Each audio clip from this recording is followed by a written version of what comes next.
Assalamualaikum warahmatullahi wabarakatuh. Alhamdulillahi rabbil alamin. Wabihi nasta'inu ala umri dunya waddin. Wa ala alihi wa ashabihi ajma'in. La hawla wa la quwata illa billahil aliyil azim. Para pemirsa yang dirahmati oleh Allah Subhanahu wa Ta'ala, marilah pada kesempatan siang hari ini kita selalu tidak henti-hentinya memanjatkan puji dan syukur kehadirat Allah Subhanahu wa Ta'ala yang telah melimpahkan rahmat-Nya kepada kita. Sehingga pada kesempatan ini kita bisa bertemu kembali di dalam acara Kultum. Dalam kesempatan ini, judul yang kami ambil adalah moderasi dalam beragama. Para pemirsa yang budiman, bahwa kita ini hidup di dunia yang penuh dengan keindahan ini. Allah telah menciptakan dengan beraneka macam tumbuh-tumbuhan di sekeliling kita yang akhirnya menghasilkan berbagai macam buah-buahan, dan buah-buahan tersebut dapat kita nikmati dalam kehidupan sehari-hari. Di samping itu, Allah juga menciptakan berbagai macam hewan, sejak dari yang kecil sampai dengan hewan yang paling besar. Dan dengan bermacam-macam hewan tersebut, pantaslah semua itu kita syukuri, karena itu adalah pemberian dari Allah, rahmat dari Allah yang disediakan untuk kita semua. Begitu juga kita sebagai manusia yang hidup di dalam masyarakat yang sangat luas, tentu saja kita hidup tidak sendiri. Dengan berbagai suku bangsa, dengan berbagai kelompok, ada warna kulit, kemudian perbedaan adat istiadat, dan lain sebagainya. Tentu saja hal ini dapatlah kita gunakan sebagai pengingat-ingat di dalam hati kita, muhasabah di dalam hati kita, agar kita saling menjaga kerukunan di antara kita, berbagai suku bangsa, dan di antara semua umat beragama.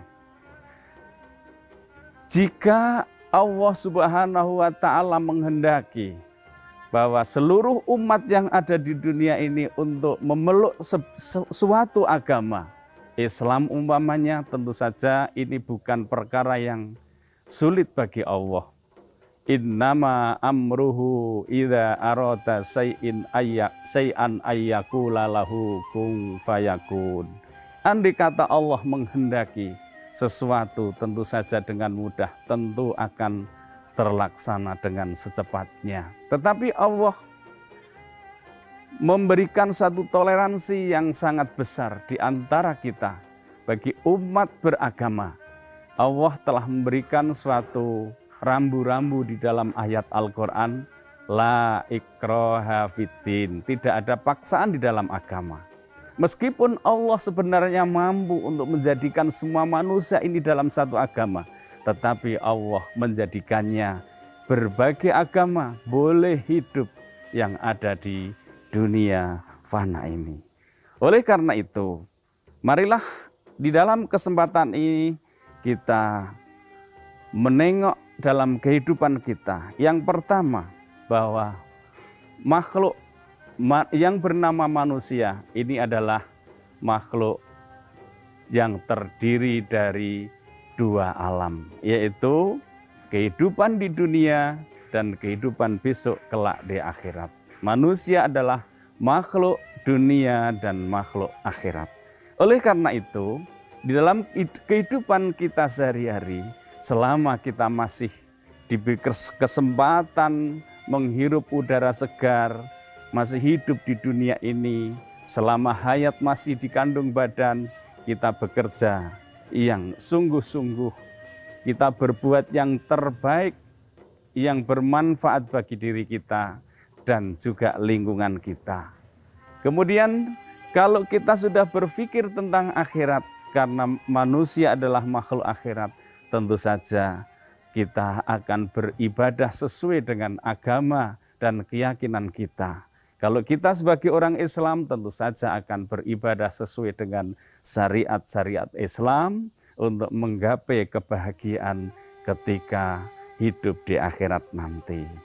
Kemudian yang kedua, bahwa kita tentu saja harus bersikap moderat di dalam melaksanakan sesuatu di dalam kehidupan ini. Tentu saja sifat wasatiyah, sifat yang bersifat selalu mengambil jalan tengah, itu yang kita ambil. Sehingga andai kata Islam menunjukkan bahwa yang namanya sedekah, yang namanya berinfak di jalan Allah, ini adalah kebaikan yang universal. Akan tetapi orang yang bersedekah itu andai kata berlebihan, tentu saja kita akan dibilang sebagai orang yang boros. Dan innal mubadzirina kanu ikhwanas sayatin. Orang yang boros selalu berbuat mubadzir itu adalah teman dari setan. Adapun sebaliknya, andai kata kita tidak mau pernah melakukan sedekah atau melakukan pemberian kepada orang lain, mengulurkan tangan kepada fakir miskin, tentu saja kita akan dibilang sebagai orang yang kikir, orang yang bakhil, dan orang yang bakhil itu adalah jauh dengan Allah Subhanahu wa Ta'ala. Nah, kita mengambil yang jalan yang paling tengah, jangan terlalu boros, tetapi juga jangan menjadi orang yang kikir.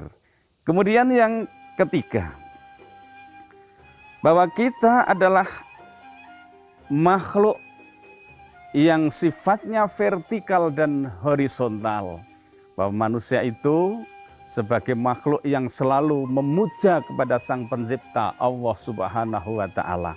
Jadi hubungan kita langsung kepada Allah karena kita adalah makhluk yang bersifat vertikal.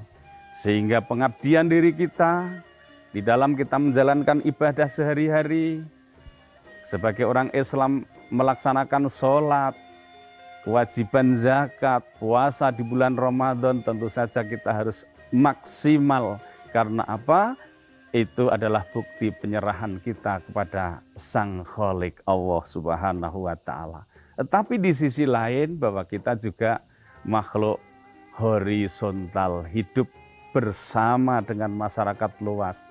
Ada tetangga, ada saudara, ada kelompok orang di situ, sehingga kita harus saling hormat dan menghormati satu di antara yang lain. Jangan sampai terjadi kegaduhan di dalam kehidupan bermasyarakat.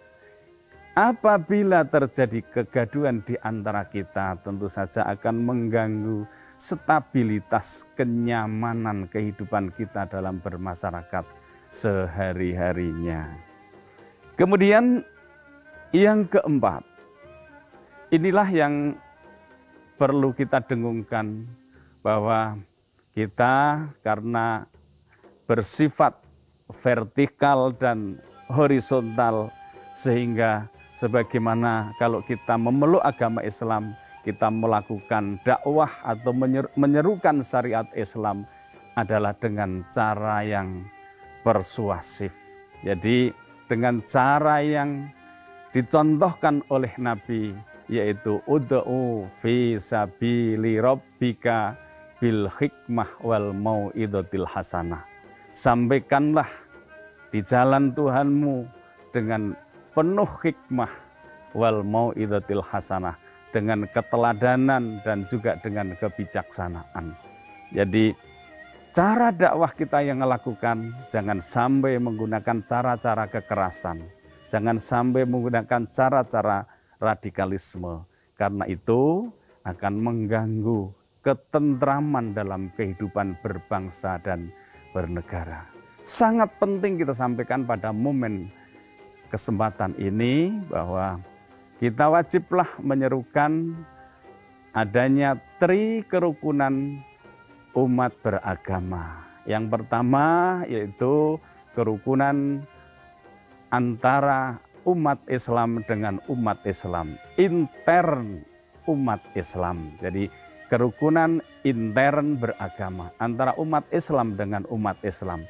Kita jaga ukhuwah, kita jaga kerukunan, bersatu kita padu, kita menggait satu cita-cita untuk al-islamu ya'lu wa la yu'la alaih, dicapai dengan bersama-sama, seiring sejalan, seia sekata, tidak saling menjatuhkan dan tidak saling mencaci maki. Kita selalu rukun bergandeng tangan sejak dari awal sampai dengan akhirnya. Kemudian yang kedua, kerukunan antar umat beragama. Kita hidup di negara yang tercinta ini, di dalam masyarakat yang majemuk ini, tidak hanya Islam saja. Tetapi di samping kita ada pemeluk Kristen, ada juga pemeluk Katolik, ada yang memeluk agama Buddha, ada yang memeluk agama Hindu, ada yang memeluk agama Konghucu. Ada beberapa agama yang diizinkan berkembang dan hidup di negara kita tercinta ini. Kita jangan sampai saling mencaci maki satu di antara yang lain. Kita beribadah menurut agama dan kepercayaan kita sendiri-sendiri, tetapi kita tidak boleh menjatuhkan, mengejek, mencela, dan juga meremehkan dari agama orang yang tidak sepaham dengan kita. Kita saling menghormati agar keselarasan hidup bermasyarakat, berbangsa di negara tercinta ini tetap akan terjaga keutuhannya. Kemudian yang terakhir adalah kita wajib membina keselarasan kehidupan umat beragama dengan pemerintah. Bagaimana kalau pemerintah itu memang adalah wakil kita. Dia disebut sebagai ulil amri dan kita wajib untuk mematuhi apa yang diaturkan yang menjadi peraturan oleh ulil amri sepanjang tidak bertentangan dengan norma-norma agama kita. Dengan kita membina kerukunan dan kebersamaan dengan pemerintah, maka dakwah kita akan terlaksana dengan baik, lancar, dan aman serta nyaman. Para pemirsa yang budiman, sekiranya itulah yang dapat kami sampaikan pada kesempatan ini. Mudah-mudahan bermanfaat. Segala kekhilafan mohon dimaafkan. Wallahu muwaffiq ila aqwamit thoriq. Wassalamualaikum warahmatullahi wabarakatuh.